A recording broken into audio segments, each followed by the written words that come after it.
record button here and get that started. So now we're recording. So pull this up. So a little bit of background. We had do a few introductions. So Maggie just introduced herself. Danya, you want to go ahead and introduce yourself and what you teach?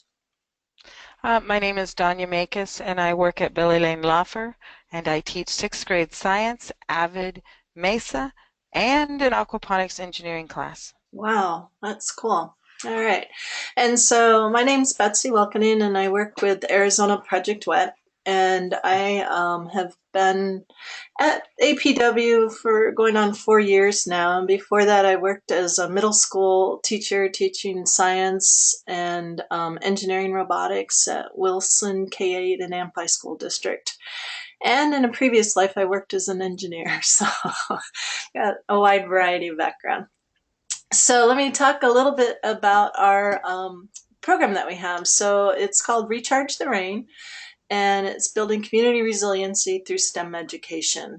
And we're partnering with Watershed Management Group and Arizona Project Wet to provide this 4-year program. And so what we're going to do today, let me see if I can progress it. There we go, is talk a little bit about who our organizations are, why we're doing this, and what we're going to be doing, how we're going to be doing it, our Can I timeline. interrupt really quick? Uh-huh, Sorry. that's fine. Are we supposed to be seeing a slide? Yeah, are you guys not seeing it? I'm not. I don't know if Danya is. There it is. Now Okay, I see it. great. Thank you. Thank you for interrupting. So Okay. I'm hearing clicking, but I'm not seeing anything. great. Yeah, I'm learning. I'm learning this platform. Okay, so we're going to talk about how we're going to do it, our timeline, benefits for you, and how to apply. Let's see, move on here. Next, there we go. So Arizona Project Wet. Arizona Project Wet is, we're part of the University of Arizona, and we're within Cooperative Extension at the university. So Arizona Project Wet, we have 9 full-time staff with, let's see, four of us in Tucson, and the rest are up in Maricopa County, and then we have one person out of Pinal County.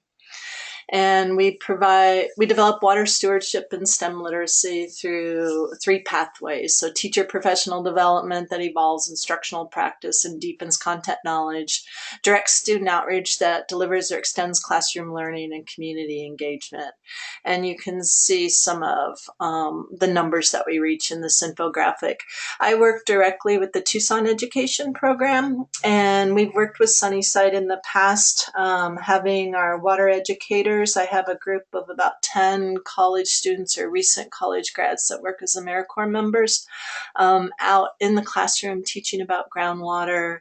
And we also do field trips out to the Sweetwater wetlands for students, and then work in community events, in addition to our professional development. And we've had several Sunnyside teachers over the past years participate in our Tucson STEM Academy that we offer in the summer. Watershed Management Group develops community-based solutions to ensure long-term prosperity of people and health of the environment, and they provide people the knowledge, skills, and resources for sustainable livelihoods. And as you can see, they reach many watersheds through their applications. So.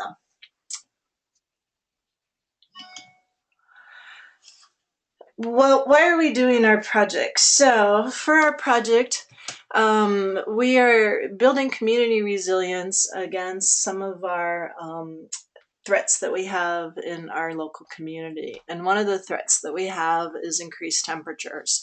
And you can just see from this data that our temperatures are increasing, and they're steadily increasing. And these are just our average mean temperatures in the Tucson area. Another threat that we are trying to mitigate and adapt to is drought. And so let me play this video for you guys.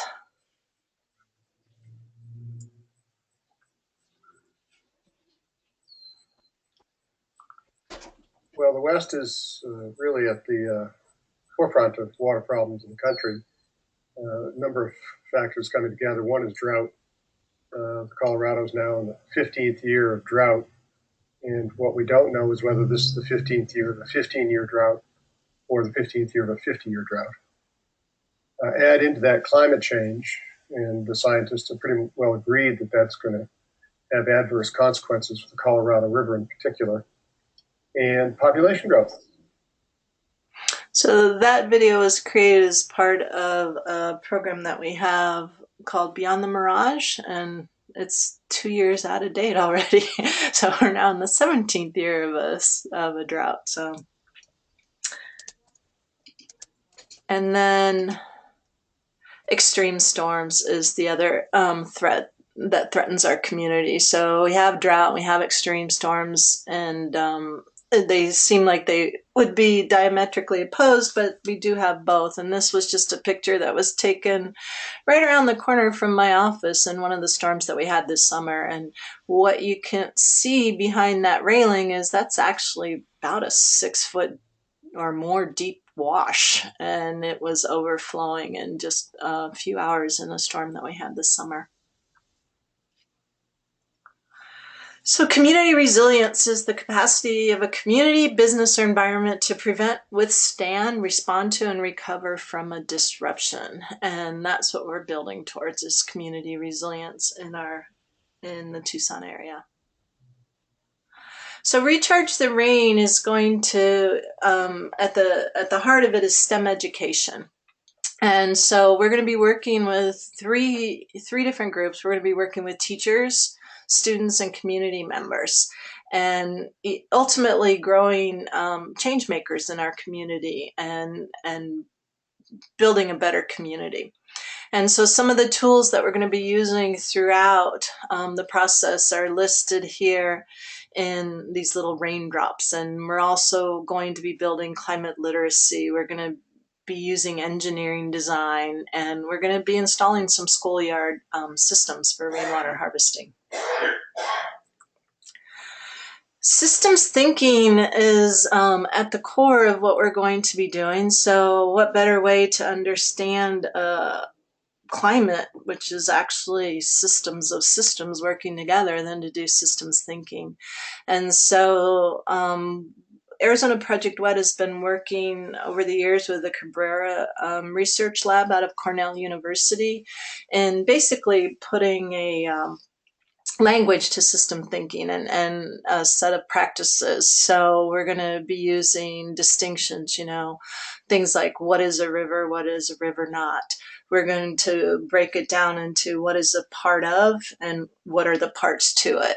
And then looking at relationships to things. And then lastly, perspectives, and trying to understand and really think about our own thinking and have our students think about their thinking to make the knowledge real for them rather than just memorizing things. Some of the tools and resources that we have, we're partnering with the National Weather Service, and so we'll be working with professionals there, along with CLEMAS, which is the NOAA RISA team. So Mike Crimmins is one of the scientists that works at the university that we'll have access to, that works with water resources and climate change, and we will draw on other scientists as we can from the University of Arizona. We also have got some resources within NOAA, and we've also got a lot of their education that we can use. And so we'll be learning NOAA tools as we go through it. So understanding real world data, having students look at real world data, and then also using some citizen science applications. So each school will get a rain gauge and become part of the CocoRoss network, where you're reporting precipitation and basically weather conditions through CocoRoss. Another tool that's really kind of cool to use is MPing, which is an app where you're qualitatively putting in weather, like, so is it sprinkling outside or is it dry, or things like that. And you can actually see the interactive map and see, oh, it's raining over on that side of town, but it's not raining here. Another tool that I'm working with another organization is called I See Change, and I'm pretty excited about this one. It's another app-based thing where students and classrooms and the community people will be reporting things in their environment related to our project, and we'll have our own community application, and we're going to look and see a baseline of what our environment and what our community looks like, and then see how it changes over time as we start installing green infrastructure and seeing if there is a change to that. So it's going to be exciting. I'm sure the kids are going to pick up on it because you're posting pictures kind of like Instagram, but then you're putting things in there related to like seasons changing or relating to a precipitation event. Or I just posted one the other day about a lizard that was already out at the beginning of January.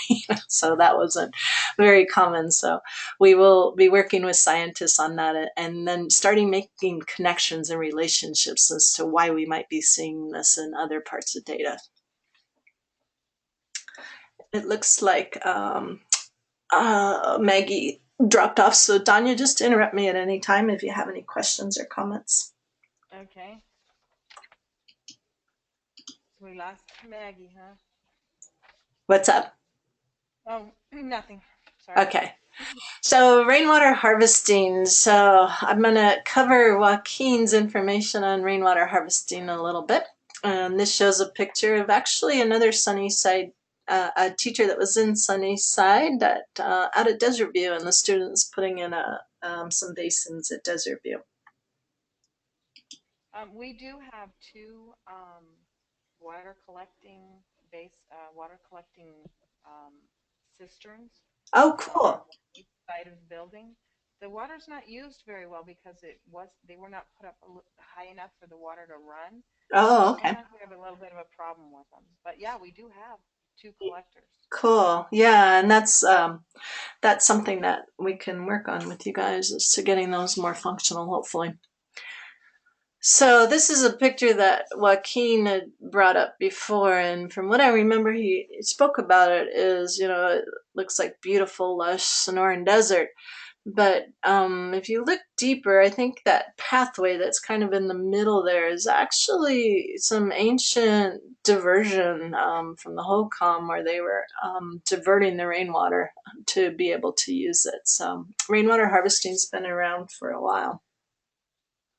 And then, of course, this picture that we see often in the water community of a river, the Santa Cruz River, running year-round. And we know that that's not the case today. The river's back behind the road there around a mountain, and it's not running right now. So what's happened is on the left-hand side, you can see that, in a natural system, what we have is 25% of the water is being infiltrated shallow, and 25% is actually getting down to the groundwater, and we've only got 10% runoff. If we look over on the right-hand side, we see what most of our urban system looks like today, where we're getting 55% of our rain is runoff, and only 10% being infiltrated to water plants, and then 15% going into the aquifer. And what we want to be able to do is move it the other direction. We want to be able to use that water instead of just having it run off and not be able to use it. And we want it to replenish our aquifer so that we could potentially get our rivers running again. So water harvesting can restore the local hydrology and benefit our schools and communities. So this is a system that watershed management worked on at a school, and before, on the left-hand side, you can see it just came down into some rocks there to keep it from eroding, and we have no vegetation or anything there. And over on the right-hand side, you can see they were starting to put in a new system, and it rained, and they were directing the water to some basins to sink it, and they're going to be putting in some vegetation. And so it goes back to what the water harvesting principles are from Brad Lancaster, who lives here in Tucson and has published some books that we'll be using throughout the curriculum. So the principles start with long and thoughtful observation. So this is something good for our students to be able to acquire that skill too, is to really observe their environment and understand their environment outside. And tools like I See Change will help them do this. And then just understanding what's going on when it's raining outside and what happens with our rain and where we could be using our rain. So always start at the top of the watershed. So in this case, the watershed would be up over on the roof. If you start further down on the watershed, you're dealing with a lot more volume and a lot more velocity of your water. So wherever you can start higher up, the better. Start small and simple.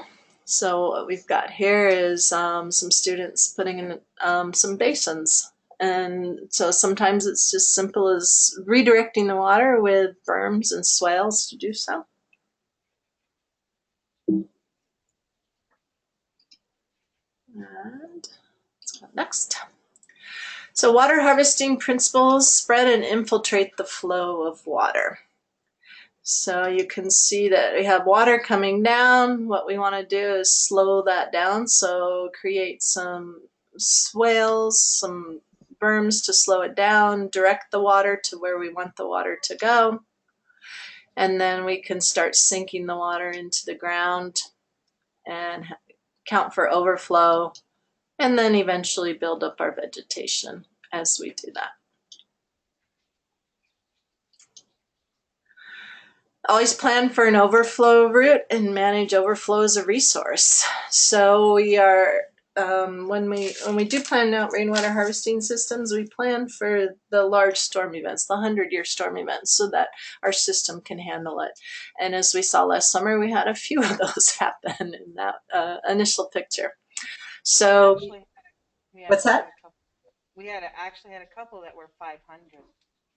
Yeah, I know, it's crazy. I know we had a teacher from South Point at the session, and they had to delay their first day of school because they got flooded in one of those big storm events. So My husband used to work for Stormwater, and he still works for the DOD, or for the Department of I forget what it's called. Anyways, he's the one who helps when they start. He has to approve all the plans and where the water goes, how it goes, what's it going to happen to it. Yeah, so I see this all the time. oh, okay, great. Okay, so yeah, so this picture here shows that their overflow is just going to the parking lot, which isn't a good way to do that. We could be using that somewhere else. Exactly. And always plan for that overflow route and take advantage of it. Use it as a resource. And maximize living in organic ground cover. So this another advantage to this too is you're reducing the heat island effect. You're not retaining that heat when you have more organic ground cover in that area, and potentially growing shade for yourself, such as they've done here. This one talks about stacking your functions, so having more than just one function. So here is a community where they've got the basins and they're going ahead and sinking it, and they're creating all these wonderful trees, which provides habitat, it provides shade, and they've got a nice walkway in between. You can use it for privacy if you don't want to be on top of your neighbors, that kind of thing. So they're maximizing it there by having each part of that system have more than one function to it. And then you want to continually reassess your system. So as you mentioned before, that's something we could do with the system that you have out there with cisterns. So reassess that, see if it's being functional, how we need to fix it and maintain it. And as you can tell, here's Lisa Shippick from Watershed Management, and she's doing the same thing with their own system. Not working right there. And also have fun. So Kieran works at Watershed Management, and he's always out having fun when it rains. So we're not going to do a tour today, but this shows a little bit of what the Living Lab for Watershed Management looks like, and as they're expanding that area. So we'll learn more, and we will have, we will work at Watershed Management for some of our training that we have. So let's talk about the commitment that we're looking for. So we're looking for a 4-year commitment. The majority of it's going to be in 3 years. The 4th year is where we're going to end up having your students do public tours and show what we've done, and have them advocate and become those change makers that we talked about at the very beginning. So there's a total of 24 days of professional development starting this spring and going through the spring of 2020. And I'll show you the breakdown in just a minute as to what that looks like.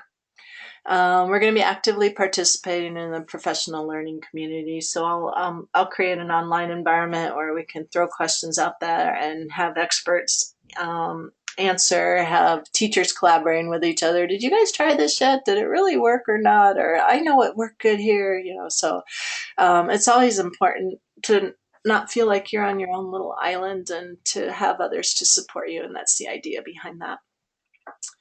As I mentioned before, we're going to implement the COCO-ROS program and some other citizen science programs. And then we're going to be working with you guys to develop and teach curriculum. So the idea is to have a science or climate literacy curriculum that we're going to be working with, and then the engineering design curriculum. So I'll be moving forward with that on the engineering design of rainwater harvesting systems. And then we're asking that when we put in rainwater harvesting systems, that they're maintained at your school and they're used.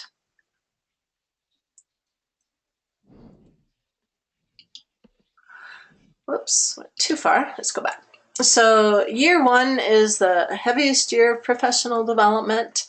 So we're going to have a total of 14 days in year 1. So we've got 2 days scheduled out over spring break, the 20th and the 21st. And those will be at the university, and introduction to the program, and start moving forward with that. I can show you a little bit more of the content that we'll cover in a minute. And then we have the 22nd of April, and then another Saturday where we'll be working directly with Watershed Management and doing a tour of their location, and actually working one of their public co-op workshops and learning more about water harvesting. I see Jesse just joined us. Let's see if he gets his mic. Hopefully he can hear us. So in the spring, we have those dates. In the summer, we have 5 days scheduled, the 26th through the 30th, where we're going to be working on the science curriculum and moving forward. And then the fall, we'll have another 5 days. And what we're trying to do is schedule these so you don't have to be out of the classroom, and work with you on that. And then we get a $500 stipend, and it's broken out that way for the first year. In the second year, we only have 5 days of professional development. And let me pull Jesse in here. So, hey Jesse, can you hear us?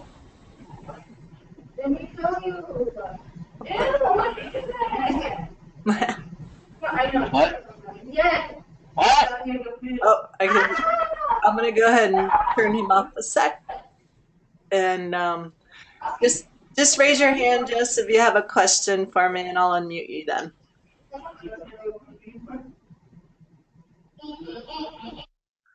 Okay. So year 2, we have 5 days of $500 stipend, and we haven't determined any of these dates. We're waiting to get our cohort together. So it's only 3 days in the summer, and 1 in the spring, and 1 in the fall. The third year, we have 3 days of professional development with a $500 stipend, 2 days in the summer and 1 in the fall. And then year 4, we have 1 day in the spring to come together. What we'll be doing in year 4, mainly with this grant, is expanding, using the curriculums that we've developed and expanding it to the Phoenix area in year 4. And so the people that are part of this cohort will be our mentors for the new teachers that are coming on. And then this one, you have a $1,000 stipend, so it's heavy loaded towards the end.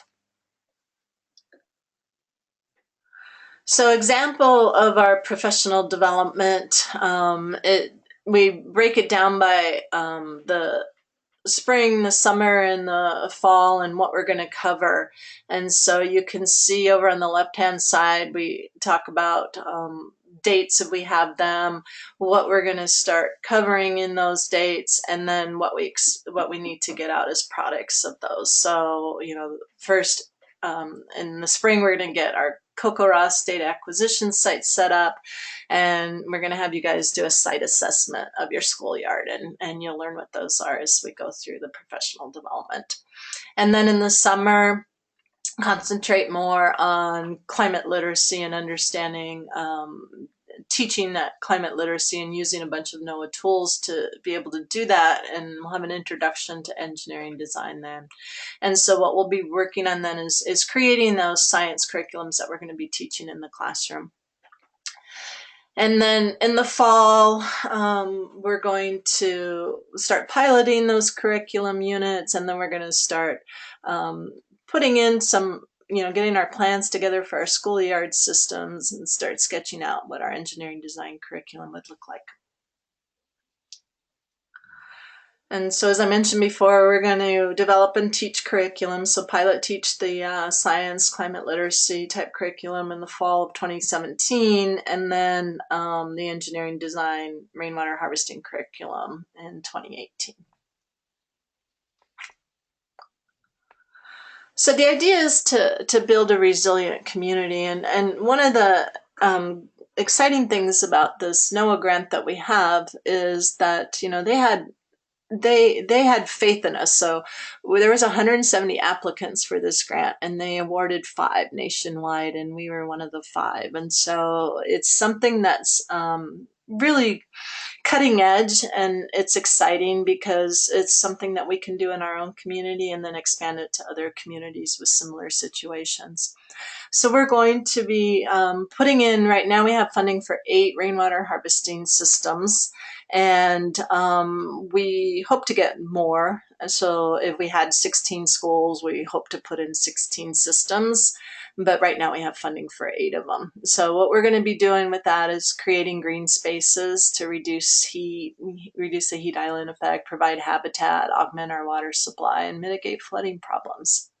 We're going to be creating student leaders out of this. So I remember when I was in the classroom, it was amazing to me when students have the tools and the right tools and the right opportunities and the knowledge to go forward, the things that they could accomplish. And that's what's going to be really empowering about this is making students the leaders. They'll be coordinating projects and bringing in volunteers to work on their projects when they're putting in the systems. They're going to be engaging the public in tours. And then a whole nother piece of this that we're going to be doing through Watershed Management Group is engaging their public that comes into there. So, you know, we could even pull in students to talk on they'd give 2 tours a month and talk about that and then explain what they've learned about rainwater harvesting. So not only are your students going to learn a lot in their curriculums, they're also going to learn a lot personally and become those leaders, become those change makers that we're looking towards. Throughout it, we, since it is a federal grant, we are going to be doing evaluations, and we have an external evaluator. So that for what that means for you guys is that you're going to be participating in surveys. We have some embedded assessments, so that could be, you know, something that you're doing with your students, you know, and sharing that work with us, you know. So my students created this design or that design, they reflected on this, that kind of stuff. And then we're going to ask you to really reflect on your learning and build that into our evaluation. There's information online, and I'll go ahead and click on this and show you our website. So we have under our website, Recharge the Rain, and we've got a little bit of our overview of what we're going to be doing. We've got our application out here right now. So we've got details here. We've got our professional development timeline, which I just showed you some of that. There's a sample application. So there's a Word document of the application. And then the online application will take you right to where to apply online. So what I would recommend doing is downloading the sample application as a Word document and then typing in your answers. And then when you go to the online one, you can just copy and paste it into there. So you don't have to worry about typing it into that system.